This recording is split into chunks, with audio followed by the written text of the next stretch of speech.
Nagkasundo na nga si Mang Pasyo at O'Hara, at sa laking sorpresa ni O'Hara, sa di niya akalaing pagbibiro ng tadhana. Sino ba naman ang mag-aakalang ang mag-amang nakapulot sa kanya ay may ugnayan sa mga aswang, at hindi lang ugnayan kundi kapamilya pa nila. Mga kabagis, umpisaan ng paganahin ang ating mga imahinasyon sa pakinang subscribe button. Salamat.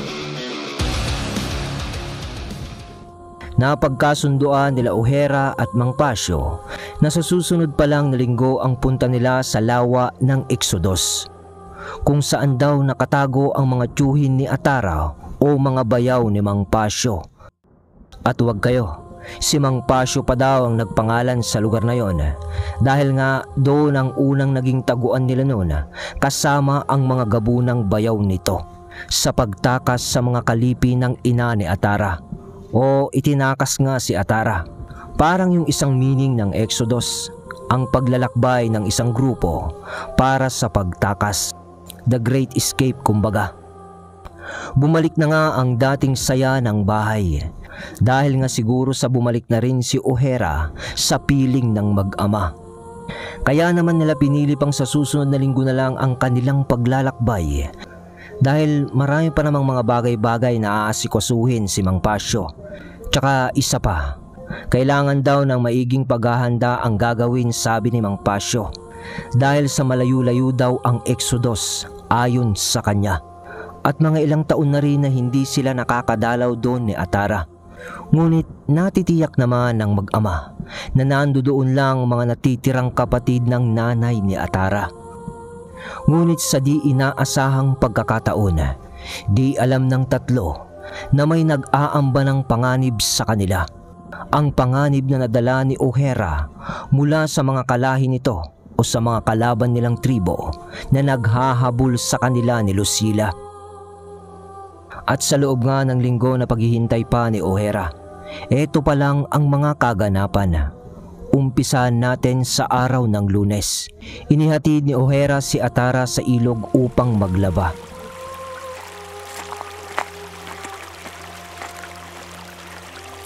At nang maihatid niya na ito, aalis na sana si O'Hara nung... may gagawin ka pa bang iba sa araw na to, O'Hara? Natigilan si O'Hara sa pagtatanong ni Atara. Wala naman. Bakit? Ayos lang ba?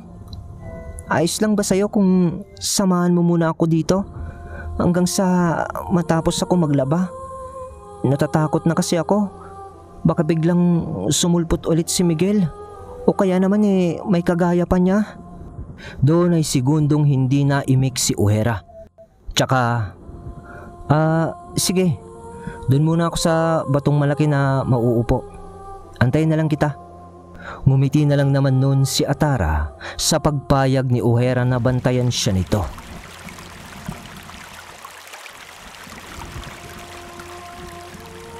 Pero hanggang sa matapos na maglaba si Atara at uuwi na nga sila, hindi naman sila nag-uusap. At lumipas na nga ang araw na yon. Dumako naman tayo sa araw ng Martes. Hapon na.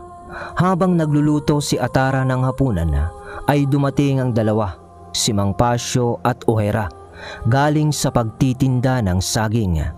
At gaya ng dati, ay wala pa ring balita o hindi pa rin mahagilap ni O'Hara ang kapatid nitong si Lucila.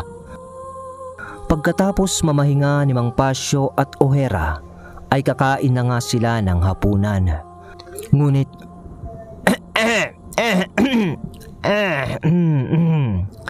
napapasamid-samid nun si Mang Pasyo dahil sa nahahalata nito habang kumakain ang tingin-tinginan ng dalawa, si O'Hara at Atara. Parang malagkit Parang malagkit yung mga tinginan nila. Kaya napakomento pa si Mang Pasyo. May balak ba kayo na kumain? O magtitinda kayo ng malagkit? Pasakalye ni Mang Pasyo sa dalawa. Anong ibig mong sabihin, tay? Salita naman ni Atara na parang di niya nakukuha ang sinasabi ng kanyang ama na pagpaparinig na sa kanilang dalawa ni O'Hara. Kasi ilang beses nang nakasubo si Mang Pasyo habang yung dalawa ay parang nabubusog na lang sa lagkit ng tinginan nila. Ay, bahala na nga kayo dyan. Basta ako, kakain na lang at makatulog na. Salita na lang ni Mang Pasyo. Natapos na naman ang araw na yon, Miyerkules, nang kakagising lang nitong si Mang Pasyo. Habang nagsisibak naman na ng kahoy nun si O'Hara. Maaga pa yon, pero nagulat naman itong si Mang Pasyo nung nakita niyang nandun na rin na nagsasaing si Atara. Malapit lang kasi yung pinagsisibakan ng kahoy ni O'Hara sa lutuan nila sa labas. Nag-alis pa nga ng damit si O'Hara noon dahil sa pawis na nga ito sa pagsisibak ng kahoy. Ligid naman sa kaalaman ni Atara na nasa likod na niya noon ang kanyang ama. Dahan-dahan yung lumapit kasi sa kanya. Di na niya ata napansin yun dahil sa kakalingon nito kay O'Hara na nagsisibak nga. Ganda ng katawan na anak, salita ni Mang Pasyo. Oho. Tay, kayo pala? Hay, anak ko. Tignan mo na lang yung sinasaing mo. Di mo naman malaman si reaksyon ni Mang Pasyo kung nagbibiro o nagagalit naman ito. Hanggang sa natapos na naman ang araw na yun. Huwebes, nung nagpaiwan na si Mang Pasyo sa pagtitinda ng saging dahil may lagnat si Mang Pasyo. Sanay naman si Atara ng pagtitinda sa merkado. At Biyernes pa ulit ang paglalaban nito. Kaya't siya na lamang ang sumama kay O'Hara para magtinda ng saging. At dun nga ay sakay ng kariton na hatak na rin ang kanilang kalabaw. Sila ng dalawa ang nagtinda. Sabi pa nga nun ni Atara na magpapaiwan siya para alagaan ang kanyang ama. Ngunit tumanggi naman si Mang Pasyo dahil kaya naman daw niya ang kanyang sarili. At isa pa, mas kilala ni Atara ang mga suki nila sa merkado, kaya't mas makakatulong daw ito kay O'Hara. Natapos nga ang maghapon na yon nang magulat si Mang Pasyo nang marinig na niya ang pagdating ng dalawa. Tunog ng padyak ng kalabaw at huni ng langit-ngit ng kariton. Ngunit bukod pa doon ay tawanan naman nung dalawa na para bang bago sa pandinig ni Mang Pasyo. Kasi nga, tahimik lang naman si O'Hara, alam niya yon. At di pa kinakausap ang anak niya ng madalas. Nung pag-akyat ng dalawa sa bahay nila Mang Pasyo, mas lalong nagulat si Mang Pasyo dahil nakita niyang magkahawak ng kamay na pumasok ng bahay yung dalawa. Isa mga panahong to, konserbatibo pa nga ang mga tao. Di ba nga may sinasabi ang mga matatanda no na dulo lang ng daliri, kasalan na. Kaya't dun ay di maintindihan ni Mang Pasyo ang mararamdaman niya. Kung magagalit ba siya o ano. Na nasa isang papag lang pala sa sala na nakahiga si Mang Pasyo na inaabangan sila. Akala nila nasa silid niya yon. Kaya bigla silang nagkabitawan ng kamay. Di na nun umimik si Mang Pasyo. Pero sa isip-isip niya, Humanda kayo sa akin na dalawa. Paggaling ko, salita niya. Kaya't lumipas na naman ang araw na yun. Biyernes na nga. Maglalaban na naman ulit si Atara. Nang ihahatid naman ito ni O'Hara. O'Hara, bumalik ka kaagad pagkatapos mong ihatid si Atara. At may ipapagawa ko sa'yo. Di ko pa kasi kaya eh. Maglilipat lang tayo ng subwal ng mga saging. Masyado na kasing makapal yung mga tumubo doon sa mga namumunga na. Hindi makakalaki ng maayos yung bunga pag ganon. Opo, sagot ni O'Hara. Pagkatapos nga na ihatid ni O'Hara si Atara, ay umuwi na agad ito. At kumuha na ito ng pala at piko para maglipat din lang ng subwal ng saging sa likod.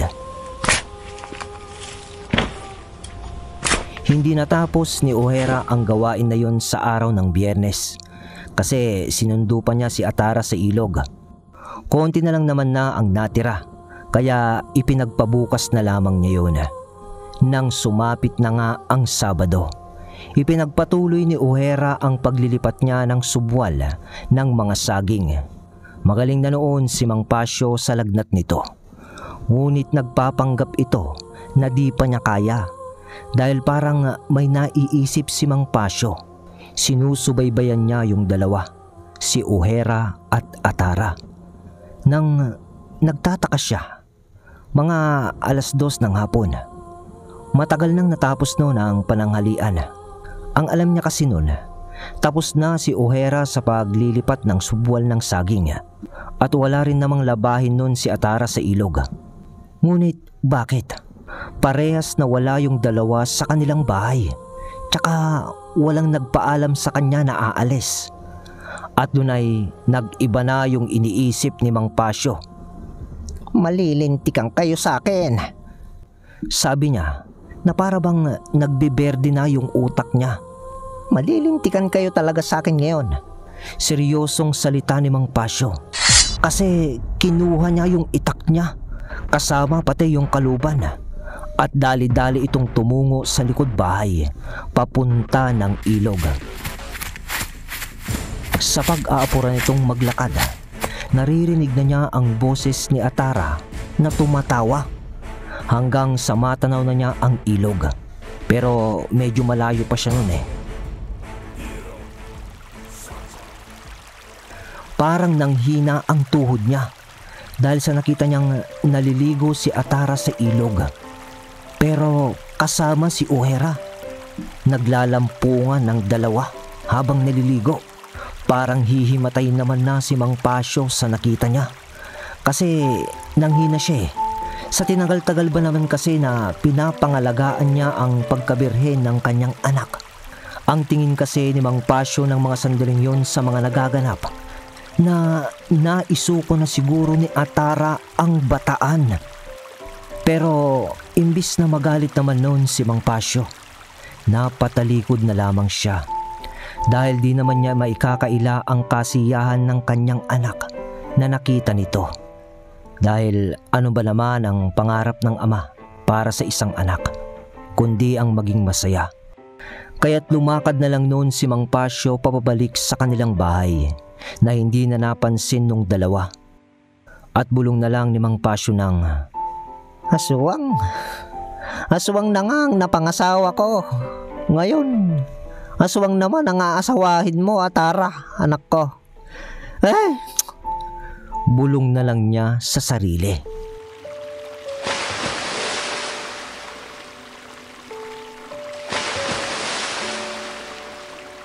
Sa kasiyahan naman ng dalawa na naliligo sa ilog, tandaan natin na may balanse ang mga bagay-bagay. Kaya't kung may kasiyahan, ay may tiyak na may nag-aambang problema o kalungkutan. Dahil lingid sa kaalaman ng dalawa, ay kumikilos naman na ang mga tauhan ni Dato Zain upang sukulin si O'Hara. Nang parang nakarinig nun si O'Hara ng pagkabali ng sanga sa di kalayuan sa tawid ng ilog. Napakinggan niyang parang may umapak doon. Sa lakas nga ng pandinig nito, biglang lumingon noon si O'Hara habang karga pa noon si Atara sa mga braso nito sa ilog. Yung parang nag-zoom in yung mga mata ni O'Hara sa kakahuyan. Napansin pa nga ni Atara ang pag-iiba ng kulay ng mga mata ni O'Hara. At numipis ang itim ng kanyang mga mata. Yung parang naging patulis iyon. Yung parang sa pusa. Ganon. Doon naman ay nakita ni O'Hara ang isang nakatayong nilalang. Nakalahati lang ng muka at kalahati nung katawan ang nakita niya. Bakit? Anong meron? Tanong ni Atara kay O'Hara. Sa konting salita ni O'Hara na lingon kay Atara, sa pagbalik niya ulit ng tingin sa kakahuyan, wala na. wala na yung nasipat niyang nilalang sa kakahuyan kanina. Alam ni O'Hara na di siya nagkakamali o namamalikmata lamang. Nakita niya yun at masama ang kutob nito. Kaya't inaya na niya noon si Atara na umahon na at umuwi na. Pero nang pag-uwi naman nila, nadatnan nila si Mang Pasyo na nagtitimpla ng kape. Basang-basa nun ng dalawa na umakyat sa bahay.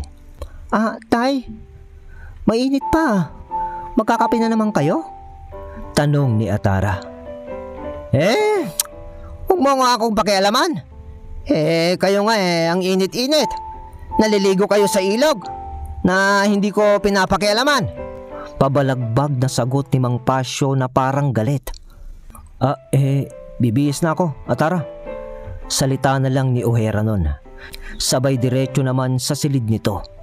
Ngunit nagkomento pa si Mang Pasyo. Ay, mabuti nga na magbihis na kayo. Sana nga'y huwag kayong mapasma. Nagkatinginan na lang noon ang dalawa bago sila pumasok sa kani-kanilang silid at nagkangitian pa. Lumipas ang araw na yun. Ibig sabihin, isang araw na lang ay aalis na ang mga ito, papunta sa lawa ng Exodus. Nang kinaumagahan ng linggo, paglabas ni Atara sa pintuan nila, nakita niya si O'Hara. Kausap yung babae na asawa nung isang nangangalap ng isda. At yun ay walang iba kundi yung kinalantari ni Miguel na asawa ng kapitbahay. Alam na ni Atara kung anong klase ang babaeng yun dahil nga sa pag-amin din ni Miguel noon. Di nalingid sa kaalaman niya ang pagkamalantod nito.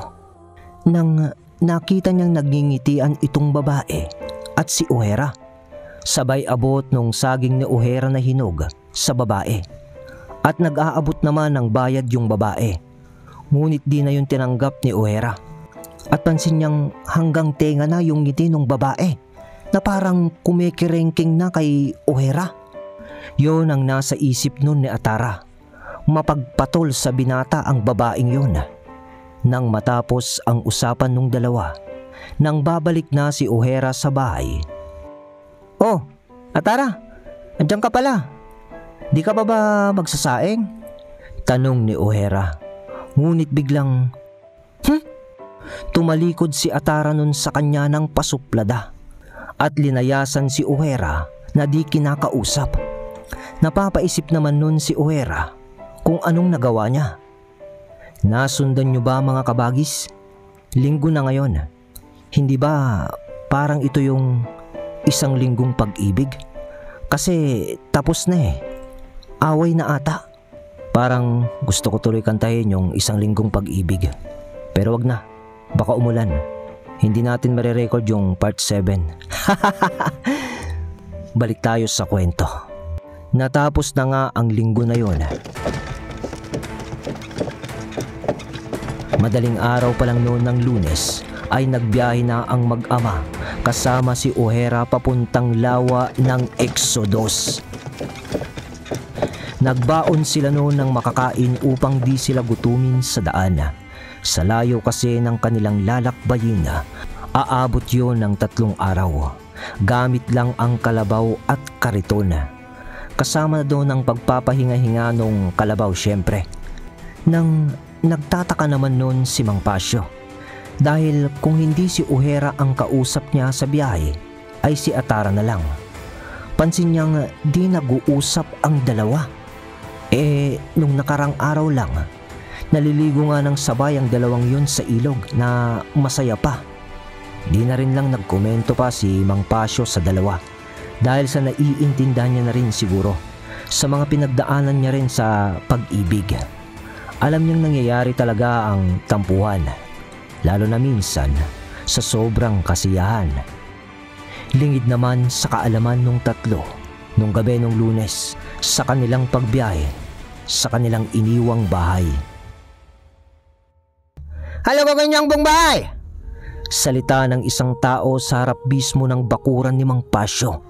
Mga kalalakihan na hubad ang pang-itaas na damit ang gumagalugad sa bahay ni Mang Pasyo. Pero saglit lang ang lumipas. "Amo, wala sila. Walang tao dito," salita nung isang nilalang. Buti na lamang ay mas naunang umalis sina O'Hara sa bahay nila Mang Pasyo bago ang pagdating ng mga yun. "Anong gagawin natin, Amo?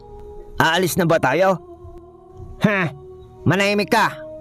Hindi matatanggap ni Dato Said ang paliwanag natin kung wala tayong madadala sa kanya, maski man lang yung ulo ng lalaking yon.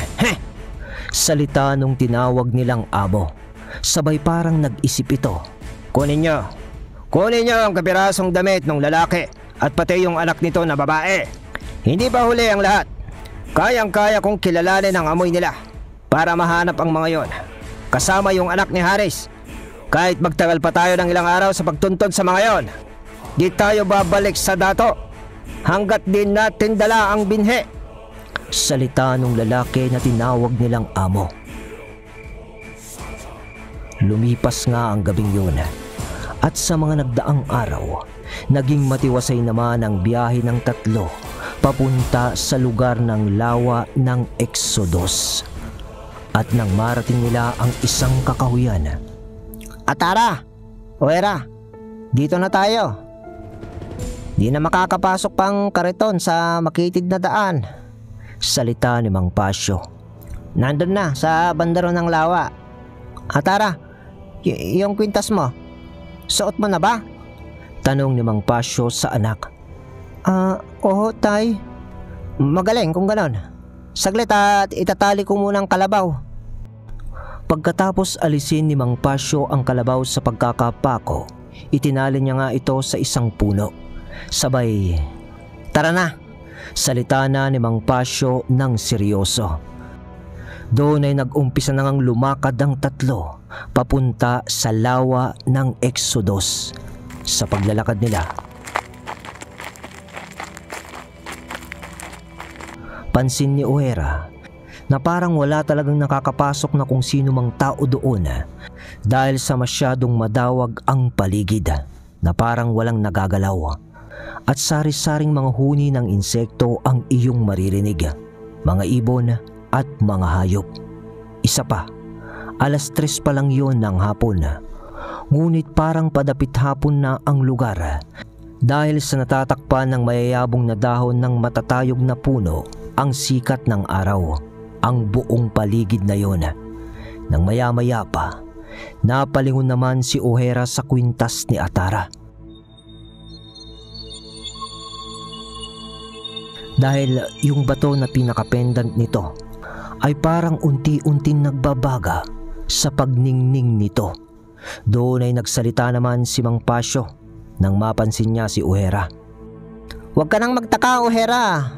Sa pag-ilaw ng batong yan sa kwintas ni Atara, ibig lang sabihin nun na malapit na tayo sa mga bayaw ko. At alam na rin nila na nandito tayo. Dahil yan ang sinyal nilang magkakapatid ng asawa kong si Atika." Napatangu-tango na lang naman noon si O'Hara sa paliwanag ni Mang Pasyo habang naglalakad sila. Ngunit isang sibat ang sumalubong nun sa nguso ni Mang Pasyo at 2 kalalakihan naman ang lumabas sa isang puno na tumutok din ng sibat kay Atara. Palo sa likod ni O'Hara ng isang kahoy na di niya nakita at nadapa ito sa lupa. "Nahabol din namin kayo, O'Hara, anak ni Haris," salita nung lalaki na siyang pumalo kay O'Hara sa likod. Nang babangon pa lamang sana si O'Hara, inapakan ang likod nito nung lalaki. Di naman makagalaw noon si Mang Pasyo at napataas pa nga ang kanyang kamay sa pagkagulat. Nang sinaktan si Atara nung humarang sa kanya. Nakita yon ni O'Hara habang nakadiin ito sa lupa. Doon ay naalala tuloy ni O'Hara ang pagkuha ng mga Kastila sa kapatid nitong si Lucila. Kaya't biglang pumwersa si O'Hara sabay ng paglakas ng kanyang pangangatawan at unti-unti nitong pagbabago ng anyo. Bumaliktad noon ang umapak sa likod niya. Kaya naman ay sinunggaban ni O'Hara ang mga kalalakihan na nanakit kay Atara. Kalmot nito sa pagmumuka nung isa at pagkabaliktad nun nang uundayan sana ng sibat nung isa si Uhera. Naunahan niya ito sa pagdakma ng liig nun. Papalakas na ng papalakas nun si Uhera dahil sa patuloy nitong pagsasaaswang. Dahilan upang napisat na ng tuluyan ang liig nung nilalang na kanyang sinasakal. Ngunit talsik naman ni Uhera dahil sa pagsipa sa kanya nung isang nilalang na umapak sa kanya kanina. Tawa nun, sabay sabi niya ng, Mahina! Mukhang mahina ka pa. Kahit may dugo ka pa ng purong katatuan. salita nito. Kayong lahat, tumabi kayo. Tuturuan ko ng leksyon ang totoy na to. Patayin mo! Patayin mo, amo! Salita pa nung isa na nakatutok kay Mang Pasyo ng sibat. Bumangon naman noon si Uhera na nauudlot pa rin ang pagpapalit nito ng pagiging aswang. Pero sinugod niya noon ang isa sa tumambang sa kanila na may dugo rin ng purong bangkilan. Binunggo yun ni Uhera. Inihawi naman siya ng halimaw sa pamamagitan ng paghampas ng braso nito. Sabay sa pagkatumba ni Uhera, sakal agad sa kanya noon na ibang mabilis. Pinipilit pa noon na lumaban ni Uhera, ngunit hindi niya matapatan ang lakas ng kalaban dahil sa buo at kontrolado noon ang pagiging bangkilan nito. Uhera! Uhera! Sumisigaw na noon si Atara dahil parang malalagutan na ng hininga si Uhera sa lakas ng kalaban nito. Ngunit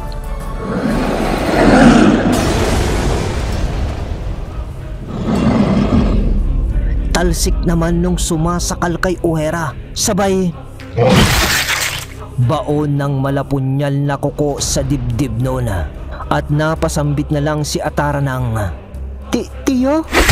Saksak pa ng malapunyal na kuko sa nakaamba naman kay Mang Pasyo ng sibat. At sabi naman ito ng Bayaw? Halos sabay-sabay na ang pangyayaring yun. Sabay ng pagkamatay nung isang kalaban ni Uhera na bangkilan. Alright mga kabagis ko, yun ang tindi. Ibang klase na naman tong episode na to. Grabe. Alam na di sa susunod, pero nais kamata tayo. Na isang linggong pag-ibig lang tayo dun So, ang lupit ng kwento. Dahil doon, sa susunod na episode na lang tayo mag-shoutout mga kabagis ko. Salamat sa suportang tunay.